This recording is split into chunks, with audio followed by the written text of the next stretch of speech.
राहुल और प्रिया की शादी को 5 साल हो चुके थे। राहुल बहुत ही सीधा, शांत और मेहनती इंसान था। वह सुबह से रात तक नौकरी करता, घर का खर्च उठाता और अपनी पत्नी की हर छोटी बड़ी इच्छा पूरी करने की कोशिश करता। लेकिन प्रिया को राहुल की अच्छाई कभी दिखाई ही नहीं देती थी। उसे हर बात में अपने मायके की तुलना करनी होती थी। वह अक्सर ताने मारती हुई कहती, तुम्हारे घर में तो कोई ढंग का रहन सहन ही नहीं है। मेरे मायके में हर चीज़ ब्रांडेड आती है। मैं बहुत अमीर घर की बेटी हूँ। वह हाँ, नौकर चाकर हैं, गाड़ियाँ हैं, इज्जत है। पता नहीं मेरी शादी तुम जैसे साधारण आदमी से कैसे हो गई। राहुल हर बार मुस्कुराकर सिर्फ इतना कहता, प्रिया, घर पैसे से नहीं, प्यार और अपनापन से बनता है। लेकिन प्रिया को उसकी बातों पर हंसी आती। वह कहती, ये सब गरीब लोगों की बातें हैं। धीरे धीरे उसके ताने बढ़ते गए। कभी खाने पर, कभी कपड़ों पर, कभी राहुल की तनख्वाह पर, यहाँ तक कि मोहल्ले वालों के सामने भी वह राहुल की बेइज्जती करने लगी। राहुल सब कुछ चुपचाप सहता रहा। उसे उम्मीद थी कि एक दिन उसकी पत्नी उसकी भावनाओं को समझेगी। एक दिन बात इतनी बढ़ गई कि प्रिया गुस्से में आकर सामान पैक करने लगी। बस अब मैं इस घर में एक पल भी नहीं रहूंगी। मैं अपने मायके जा रही हूँ। वहाँ मेरी बहुत इज्जत है। मेरे पापा मम्मी मुझे सिर आंखों पर रखते हैं। राहुल ने सिर्फ इतना कहा, अगर यही तुम्हारी खुशी है तो मैं तुम्हें नहीं रोकूंगा। लेकिन एक बात याद रखना, हर चमकती चीज सोना नहीं होती। प्रिया बिना पीछे देखे मायके चली गई। जैसे ही वह पहुंची, उसके माता पिता ने उसे गले लगा लिया। उसकी माँ बोली, आजा बेटी, तू यहीं रह। हमने तुझे बचपन से पाला है। तुझे किसी की जरूरत नहीं। पिता ने भी कहा, अगर तेरा पति तुझे खुश नहीं रख सकता तो उस घर में रहने की कोई ज़रूरत नहीं। प्रिया को लगा कि उसने बिल्कुल सही फैसला लिया है। शुरुआत के कुछ दिन बहुत अच्छे बीते। उसकी पसंद का खाना बनता, सब उसकी बातें सुनते। वह अपनी सहेलियों से भी कहती, देखा, मैंने सही किया, अब मैं आज़ाद हूँ। लेकिन समय हमेशा एक जैसा नहीं रहता है। कुछ ही दिनों बाद घर का माहौल बदलने लगा। भाई की शादी हो चुकी थी। भाभी को लगने लगा कि प्रिया हमेशा घर में रहती है और हर बात में दखल देती है। एक दिन भाभी ने ताना मारा, दीदी अब कब तक यहीं रहोगी? अपना घर तो ससुराल ही होता है। प्रिया को बहुत बुरा लगा। माँ जो पहले हर समय उसके साथ बैठती थी, अब कहने लगी, बेटी जरा रसोई का काम भी देख लिया कर। पिता भी पहले जैसे नहीं रहे। वे अक्सर कहते, बेटी हम बूढ़े हो रहे हैं, हमेशा तो तेरा साथ नहीं दे पाएंगे। धीरे धीरे घर में हर छोटी बात पर उसे सुनाया जाने लगा। एक दिन भाई बोला, दीदी तुम्हारे कारण घर का खर्च भी बढ़ गया है। अगर वापस जाना हो तो बात कर लो जीजा जी से।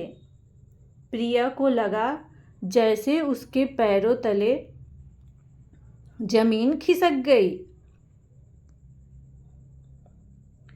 जिस मायके की वह हर समय तारीफ करती थी, वही अब उसे बोझ समझने लगा है। एक रात उसने देखा कि उसके माता पिता भाई और भाभी से कह रहे थे, अब प्रिया को समझाना पड़ेगा, आखिर उसका घर तो उसका ससुराल ही है। उस रात प्रिया बहुत रोई। उसे पहली बार राहुल की याद आई।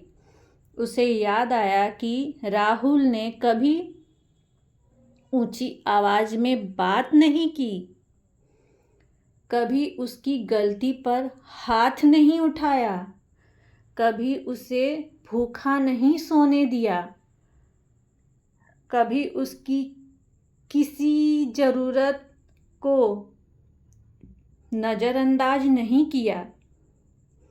उसने सिर्फ प्यार दिया है और बदले में ताने सुने।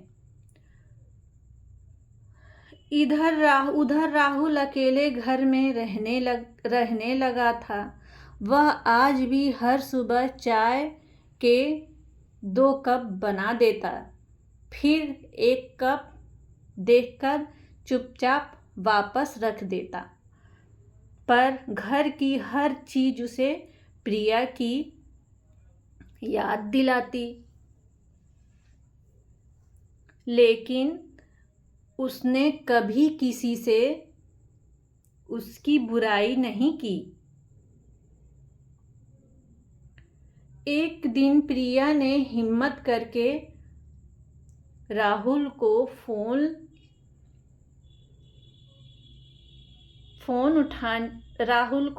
किया। फ़ोन उठाते ही उसकी आवाज़ कांप गई। राहुल, मुझसे बहुत बड़ी गलती हो गई। कुछ पल की खामोशी के बाद राहुल बोला, कैसी हो? बस इतना सुनते ही प्रिया फूट फूट कर रो पड़ी।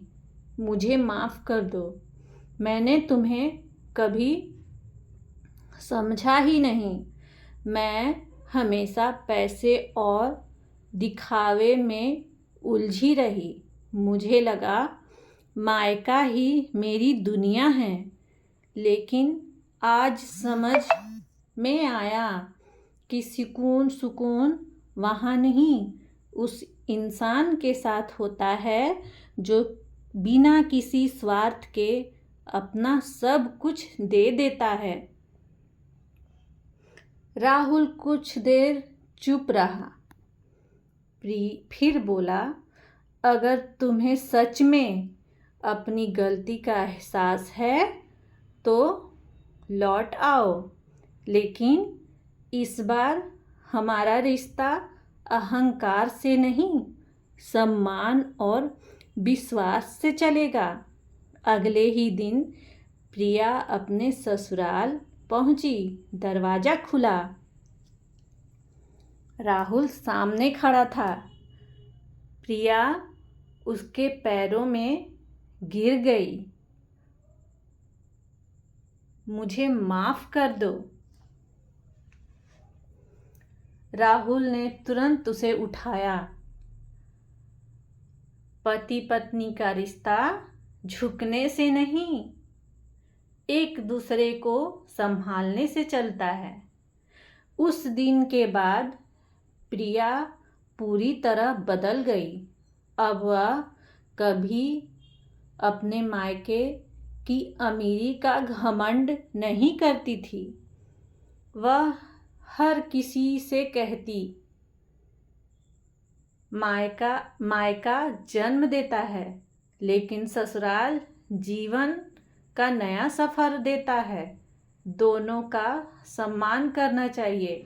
मैंने देर से ही सही, लेकिन यह सीख ली कि असली अमीरी बड़े घर में नहीं, बड़े दिल वाले इंसान के साथ रहने में होती है। लोग जब भी उससे पूछते, तुम्हें सबसे बड़ा सबक क्या मिला, तो वह मुस्कुराकर सिर्फ एक ही बात कहती, सुकून महंगे घरों में नहीं मिलता। सुकून उस इंसान के साथ मिलता है जो हर हाल में आपका अपना बना रहे। प्यार और सम्मान से बना घर ही सबसे बड़ी दौलत है। धन्यवाद। अगर आपको कहानी अच्छी लगे तो मेरे चैनल को लाइक, कमेंट और सब्सक्राइब ज़रूर करें। धन्यवाद।